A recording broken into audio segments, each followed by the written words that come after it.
मित्रांनो, लास्ट लेक्चरमध्ये आपण करंट इलेक्ट्रिसिटी नावाचा टॉपिक चालू केलेला आहे. तोच टॉपिक आपल्याला कंटिन्यू करायचा आहे. लास्ट लेक्चरमध्ये आपण काय 11th मधलं काय बेसिक पार्ट होता तो बघितलेला आहे. सीईटी नीटसाठी असलेला पार्ट बघितलेला आहे. त्याच्यानंतर आजच्या लेक्चरमध्ये आपण करंट इलेक्ट्रिसिटीमध्येच पुढं नवीन पॉईंट चालू करणार आहे. तर त्याचं नाव आहे किर्चॉफ्स लॉ. किर्चॉफचे दोन लॉ आहेत. त्यातला एक लॉ जो आहे किर्चॉफ्स करंट लॉ आणि सेकंड लॉ जो आहे किर्चॉफ्स व्होल्टेज लॉ.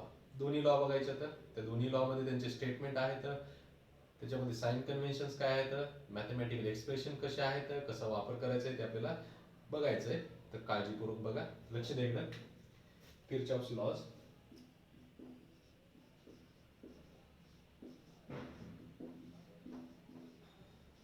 त्याच्यामध्ये किर्चॉफ्स फर्स्ट लॉ और किर्चॉफ्स करंट लॉ म्हणतात त्याला. किर्चॉफ्स फर्स्ट लॉ और current law. Kirchhoff first law बघताना काय बघा इकडं.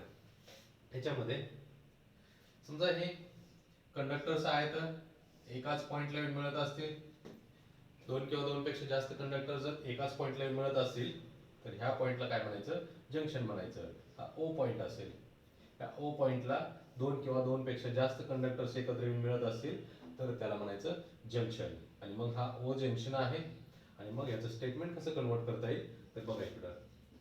Algebraic sum of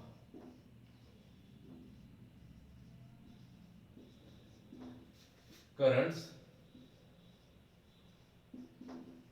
at the junction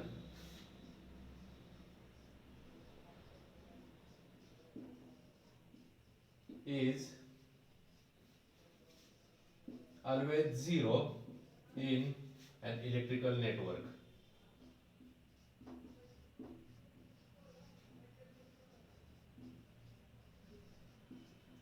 काय म्हणते? अल्जेब्राइक सम ऑफ, बेरीज सगळ्यांची, सम करंट्स, सर्व करंटची बेरीज, algebraic sum of currents at the junction. Junction म्हणजे the point in the electrical circuit at which two or more conductors meet. दोन किंवा दोन पेक्षा जास्त कंडक्टर्स एकत्र येत असतील तर त्याला काय म्हणायचं, त्या पॉइंटला काय म्हणायचं, जंक्शन म्हणायचं. Algebraic sum of currents at the junction is always zero in an electrical network. हा ओ जो पॉइंट आहे तो जंक्शन झाला.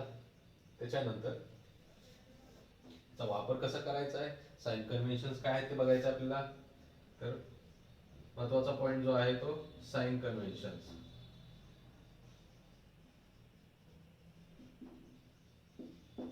दोन प्रकारे साइन कन्व्हेन्शन म्हणजे पॉझिटिव्ह करंट कधी घ्यायचा, निगेटिव्ह करंट कधी घ्यायचा याच्यामध्ये. तर बघा इकडं त्या ओ पॉइंटला समजा हा करंट I1 आहे आणि हा I2 करंट आहे.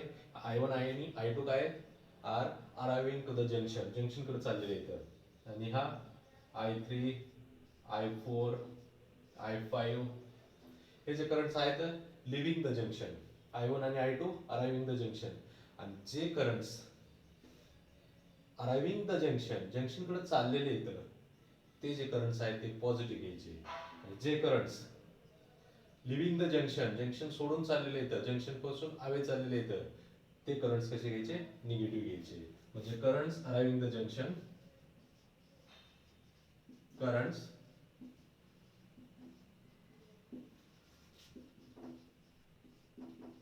arriving the junction are taken as positive. Currents arriving the junction are taken as positive. आणि दुसरं काय, currents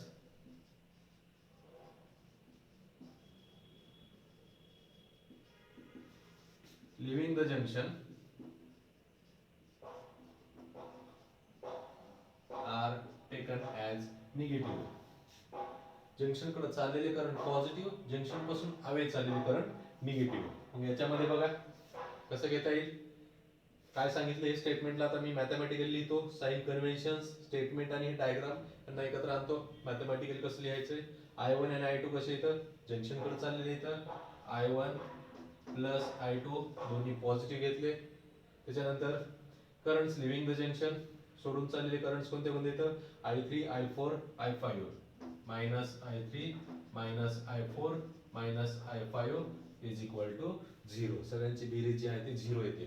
कसे, जंक्शन कडे चाललेले करंट पॉझिटिव्ह, जंक्शन पासून अवे चाललेले करंट निगेटिव्ह, आणि सगळ्यांची बेरीज अकॉर्डिंग टू साइन कन्व्हेन्शन्स घेऊन टाकायची. आणि इज इक्वल टू 0. हे निगेटिव्ह राईट साईडला निघाले तर असं पण लिहिता येते I1 plus I2 is equals to I3 plus I4 plus I5. या पद्धतीने पण स्टेटमेंट लिहिता येते या दोन वेळी. स्टेटमेंट सेकंड वेळी कसं लिहिता येते बघा बरं. कसं I1 आणि I2 कसे येतात जंक्शन कडे चाललेले येतात is equal to I3 I4 I5 junction पासून हवे चाललेले येतात. म्हणजे स्टेटमेंट दुसऱ्या वेळी हे जे स्टेटमेंट आहे याला दुसऱ्या वेळी लिहिता येते कसं तर बघा इकडे the sum of the currents reaching to the junction is equal to sum of the current leaving the junction किंवा sum of the currents arriving the junction is equal to sum of the current leaving the junction. म्हणजे junction कडे चाललेल्या करंटची बेरीज आणि junction पासून हवे चाललेल्या करंटची बेरीज इक्वल असते. या पद्धतीने हा होतो फर्स्ट लॉ. फर्स्ट लॉ मध्ये काय काय बघितले परत एकदा बघा. एक जंक्शन म्हणजे काय असते ते बघितले. जंक्शन म्हणजे पॉइंट आहे the point at which two or more conductors reach किंवा meet. Two or more conductors meet दोन किंवा दोनपेक्षा जास्त कंडक्टर्स एकत्र येत असतील सर्किटमध्ये इलेक्ट्रिकल सर्किटमध्ये तर त्याला म्हणायचं जंक्शन. मग करंट लॉ जो आहे किंवा Kirchhoff's first law Kirchhoff's current law काय statement Kirchhoff's first law Kirchhoff's current law असं नाव लिहायचं कंप्लीट. आणि त्याचं जर स्टेटमेंट बघितलं algebraic sum of currents at the junction is always zero in an electrical network. Algebraic sum of currents at the junction is always zero in an electrical network. Sign conventions. The currents arriving the junction is taken as positive. Current leaving the junction is taken as negative. या पद्धतीने हे आपलं काय होते first law होते. First law कोणता Kirchhoff's current law किंवा Kirchhoff's first law. तर नेक्स्ट आहे याच्यामध्ये किर्चॉफ्स सेकंड लॉ. त्याला दुसरं नाव आहे किर्चॉफ्स व्होल्टेज लॉ. बघा इथं कशा पद्धतीने घेता येईल ते आपल्याला किर्चॉफ्स व्होल्टेज लॉ किंवा Kirchhoff's second law.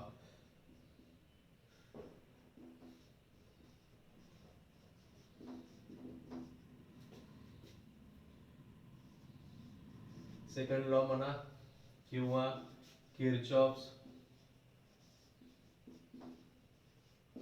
Voltage law. Statement किंवा त्याचा वापर कशा पद्धतीने होते बघा इकडे. स्टेटमेंट आधी कंप्लीट लिहितो. स्टेटमेंट काय आहे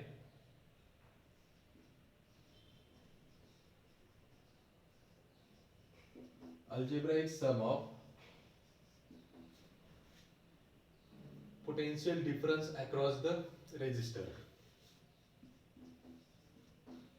Potential difference across the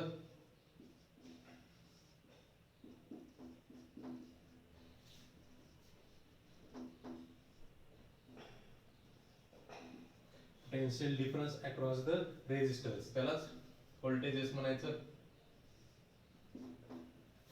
Algebraic sum of potential difference across the resistors and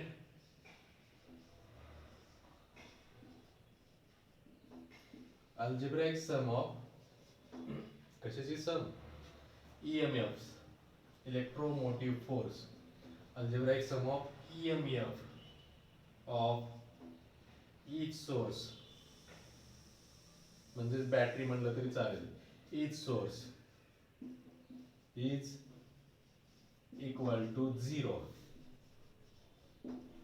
म्हणजे potential difference across the resistor. Resistors R आहे बघा इकडे रेजिस्टर आर आहे आणि त्या रेजिस्टर मधून चाललेला करंट आय असेल. पोटेन्शियल डिफरन्स किती येतो ओहम्स लॉ नुसार V equal to V is proportional to I माहिती V is equals to R into I. हे potential difference across the resistor होते. म्हणजे हे इथे लिहिता येईल आपल्याला कसं स्टेटमेंटला summation of I into R plus EMF ला E सिंबल असतो E is equal to 0. Statement व्यवस्थित काळजीपूर्वक लक्षात घ्यायचे. सिंपल आहे. दोन गोष्टींची समेशन 0 येते. कोणत्या कोणत्या एक potential difference across the resistor आणि दुसरं EMF of each cell each source. सोर्सचा EMF म्हणजे पण पोटेन्शियल डिफरन्सच आहे. इलेक्ट्रोमोटिव्ह फोर्स नाही ते त्याचं जे युनिट आहे ते व्होल्ट आहे. त्याच्यामुळं EMF is similar to volt, म्हणजे summation of I into R plus summation of E is equal to 0. आता याच्यामध्ये एक डायग्राम काढतो. एक डायग्राम वरून आपल्याला थोडंसं व्यवस्थित लक्षात घेता येईल.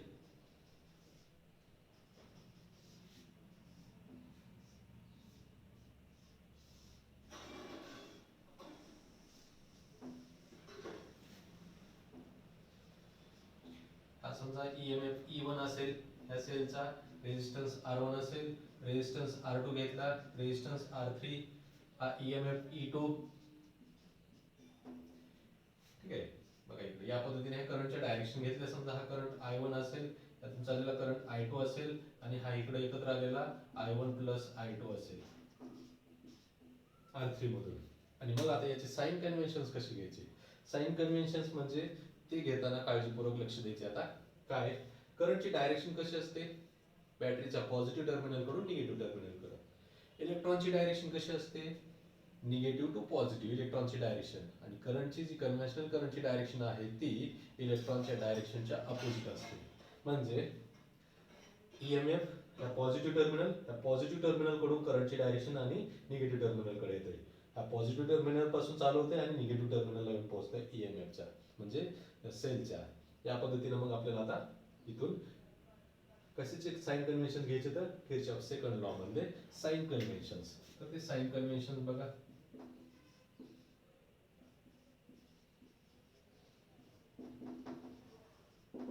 साइन कन्व्हेन्शन्स कशी घेता येतील? आधी काय करायचंय, पोटेन्शियल डिफरन्सचं साइन कन्व्हेन्शन घ्यायचे. तर पोटेन्शियल डिफरन्सच्या साइन कन्व्हेन्शन साठी काय करू आपण? याला या सर्किटला A B C D E आणि F असं नाव देऊन टाकलं. सर्किटला नाव दिले. ह्या सर्किट मधलं आधी काय केलं, समजा इक्वेशन्स तयार करायचे आपल्याला. हे एक सर्किट घेतलं आणि हे एक सर्किट घेतलं. हे दोन असे सर्किट वेगवेगळे. आणि पुन्हा ह्या दोघांचं कॉम्बिनेशन मधलं तिसरं एक सर्किट. ते काय कसं घ्यायचं बघू ना. A B E F हे एक लूप घेतलं. लूप म्हणजे closed path of the electrical circuit. Electrical circuit मधला क्लोज्ड पाथ घेतला, त्याला लूप म्हणायचं. लूप कोणतं घेतलं? A B E F A. हे क्लोज्ड पाथ घेतला, क्लोज्ड लूप घेतलं. तर याच्यामध्ये आपण कसं चाललो? करंटच्या डायरेक्शन मध्ये चाललेलो. इथं बघा नीट, A B E F करंटच्या डायरेक्शन मध्ये चाललेलो. इथं जर करंटच्या डायरेक्शन मध्ये आपण ट्रेस करत असतो circuit, if we are tracing in the direction of current, then the potential difference across the resistors is taken as negative. करंटच्या डायरेक्शन मध्ये जात असतो, A B E F A करंटच्या डायरेक्शन मध्ये जर जात असतो, करंटच्या डायरेक्शन मध्ये सर्किट ट्रेस करत असतो, तर काय, potential difference across the resistor is taken as negative. And if we are tracing opposite to the direction of conventional current, EMF potential difference across the resistor is taken as positive. एक झालं. त्याच्यानंतर दुसरं आता EMF चं कसं? तर EMF चं if we are tracing inside the cellच्या इनसाइड मध्ये from negative terminal to positive terminal, कसं चाललं बघा इकडं. ही आपण A B E F A या डायरेक्शन मध्ये चाललो. म्हणजे सेल मध्ये जाताना कोणत्या डायरेक्शन मध्ये चाललो? सेल मध्ये negative terminal to positive terminal चाललो.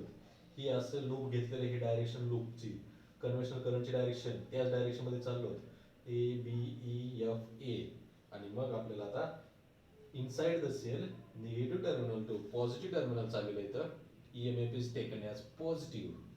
And if we are tracing from positive terminal to negative terminal of the cell, then EMF is taken as negative. EMF चं सिंपल आहे तशी डायरेक्शन. कशी? निगेटिव्ह कडून positive कडे चालला terminal कडे, तर पॉझिटिव्ह घ्यायचा EMF. आणि पॉझिटिव्ह टर्मिनल कडून निगेटिव्ह टर्मिनल कडे चालला तर निगेटिव्ह घ्यायचा EMF. पण पोटेन्शियल डिफरन्स याच्या उलट घ्यायचं. कसं उलट? तर बघा, पोटेन्शियल डिफरन्स मध्ये कसं उलट? तर ज्यावेळेस करंटच्या डायरेक्शन मध्येच आपण सर्किट ट्रेस करत असतो, त्यावेळेस पोटेन्शियल डिफरन्स निगेटिव्ह घ्यायचा आहे. सेम डायरेक्शन मध्ये चाललेलं असेल, करंटच्या डायरेक्शन मध्ये चाललेलं असेल, तर पोटेन्शियल डिफरन्स निगेटिव्ह घ्यायचा आहे. आणि अपोजिट डायरेक्शन मध्ये जर ट्रेस केला सर्किट, करंटच्या अपोजिट डायरेक्शन मध्ये जर सर्किट ट्रेस केला, तर पोटेन्शियल डिफरन्स कसा घ्यायचा आहे? पॉझिटिव्ह घ्यायचा. तर ह्या कन्व्हेन्शनल करंटचे जे डायरेक्शन आहे ते परत एकदा सांगतो, काळजीपूर्वक महत्वाचं आहे, लक्षात ठेवायचं आहे, लिहून घ्यायचं व्यवस्थित पुन्हा. तर बघा इकडं पहिलं कन्व्हेन्शनल करंट मधलं पहिलं पोटेन्शियल डिफरन्स. पोटेन्शियल डिफरन्सची डायरेक्शन फक्त आधी कन्सिडर करायची. कशी conventional current, conventional sign conventions कसे आहेत ते बघा इकडं. If we are tracing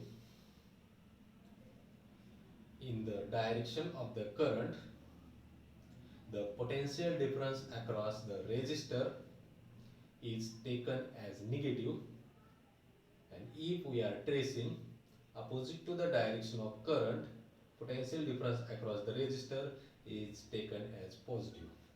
एक झाला. आता EMF चं inside the cell किंवा inside the source, if we are tracing from negative terminal to positive terminal of the cell, the EMF is taken as positive. And if we are tracing from positive terminal to negative terminal of the cell, then EMF is taken as negative. आणि मग आता याच्यावरून काय करू आपण, हे find करण्यासाठी आपल्याला काय करावं लागते, इक्वेशन्स तयार करावे लागतात. इक्वेशन सॉल्व्ह करायचे, आन्सर मिळते आपल्याला. मग आपण हे सगळ्या कन्सिडर केलेल्या गोष्टी इथं, मग ह्याच्यामधून आपण इक्वेशन्स तयार करू. इक्वेशन्स मध्ये काय केलं, समजा इन द लूप पहिलं लूप घेतलं कोणतं मी, A B E F A, A B E F A. तर याच्यामध्ये बघा आता करंटच्या डायरेक्शन मध्ये चाललो, लूपचं नाव जसं घेतलंय त्या डायरेक्शन मध्ये जायचंय. ए बी ई एफ ए या डायरेक्शन मध्ये जात असताना सेम डायरेक्शन मध्ये चालू करंटच्या पोटेन्शियल डिफरन्स जो आहे तो पोटेन्शियल डिफरन्स I1 R1. त्याच्यानंतर पुढं बी पॉइंटला बी पासून ई कडे एक रेजिस्टर आहे, रेजिस्टर हा पोटेन्शियल डिफरन्स कसा येईल, निगेटिव्ह येईल. त्याच्यानंतर इथं सेम डायरेक्शन मध्ये चाललात, सेम डायरेक्शन जर असेल करंटची तर potential difference negative, negative R3 into current I1 plus I2. परत इकडं एफ कडे या, इथं काय रेजिस्टर नाही.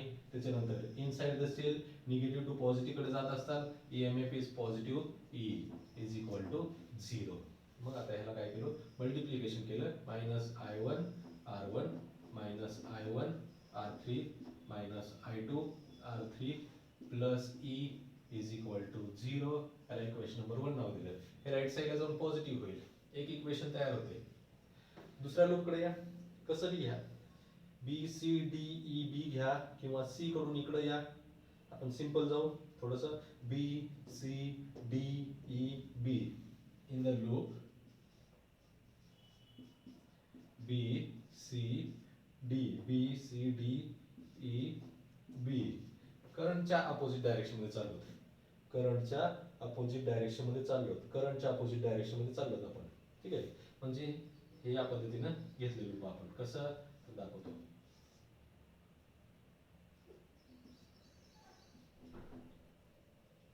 करंटच्या अपोजिट डायरेक्शन मध्ये लूप घेतलेले बी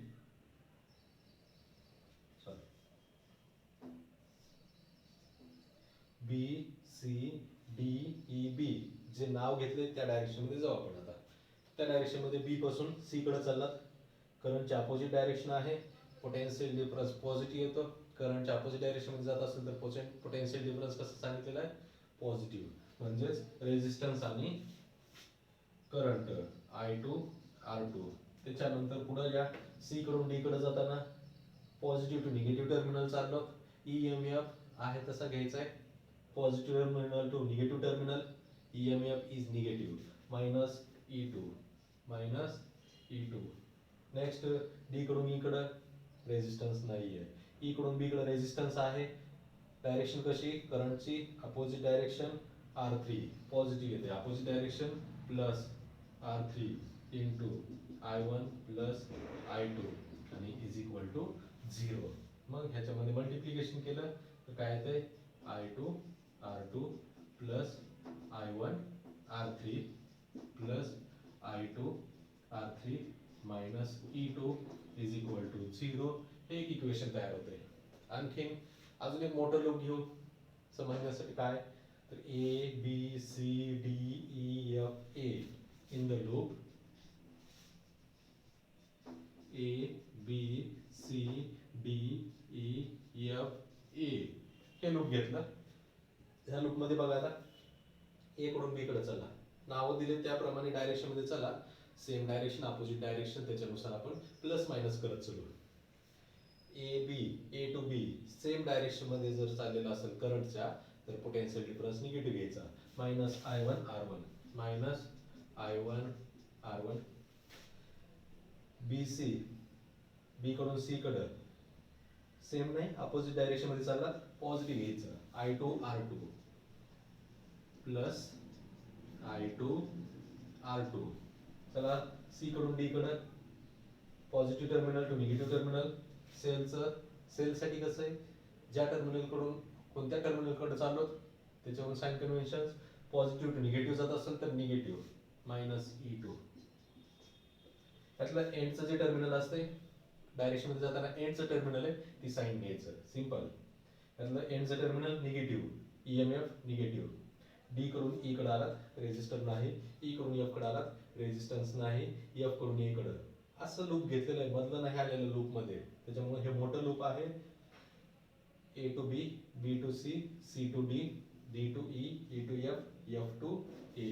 आता इथं negative terminal to positive terminal चालतात पॉझिटिव्ह प्लस ई टू आणि मग टोटल इज इक्वल टू 0. त्याला इक्वेशन नंबर 3 नाव दिलं. या पद्धतीने आपण काय बघितले असे किरचॉफचे दोन लॉ बघितले. तर Kirchhoff first law algebraic sum of the currents at the junction is always 0. Kirchhoff's voltage law किंवा Kirchhoff second law. Second law मध्ये काय आहे, कशाची सम आहे, एक potential difference across the resistor आणि दुसरं ईएमएफ ऑफ द सेल. ह्या सगळ्यांची मिळून बेरीज 0. पोटेन्शियल डिफरन्स आणि ईएमएफ ह्या सगळ्यांची बेरीज 0 आणि ती बेरीज 0 summation of I R plus E equal to 0. आणि याच्यावरून साइन कन्व्हेन्शन जे सांगितले ते साइन कन्व्हेन्शन परफेक्ट लक्षात ठेवायचं. तर महत्वाचा पार्ट आहे साइन कन्व्हेन्शन. परत एकदा रिवाइज करतो कशामधले, तर किरचॉफ्स व्होल्टेज लॉ मधले. साइन कन्व्हेन्शन कसे, तर ज्या वेळेस आपण ट्रेस केलेला आहे एखादं लूप, ट्रेस करतोय लूप, ती लूप ट्रेस करत असताना करंटच्या डायरेक्शन मध्ये जर ट्रेस करत असतो तर पोटेन्शियल डिफरन्स हा निगेटिव्ह घ्यायचा, रेजिस्टन्सचा पोटेन्शियल डिफरन्स निगेटिव्ह घ्यायचा. आणि करंटच्या अपोजिट डायरेक्शन मध्ये जात असतो तर potential difference across the resistor is taken as positive. Same direction मध्ये चालत potential difference negative, opposite direction मध्ये चालत करंटच्या तर पोटेन्शियल डिफरन्स कसा घ्यायचा, पॉझिटिव्ह घ्यायचा. त्याच्यानंतर ईएमएफ, तर सेलच्या इनसाइडला निगेटिव्ह कडून पॉझिटिव्ह कडे जात असतो तर ईएमएफ पॉझिटिव्ह घ्यायचा आणि पॉझिटिव्ह टर्मिनल कडून निगेटिव्ह टर्मिनल कडे जात असतो ईएमएफ निगेटिव्ह घ्यायचा. या पद्धतीने हे झालं आपलं Kirchhoff first law, Kirchhoff second law. याच्यावर आपल्याला पुढे काही ऍप्लिकेशन बघायचं तर ते आपण नेक्स्ट लेक्चर मध्ये बघू. ठीक आहे.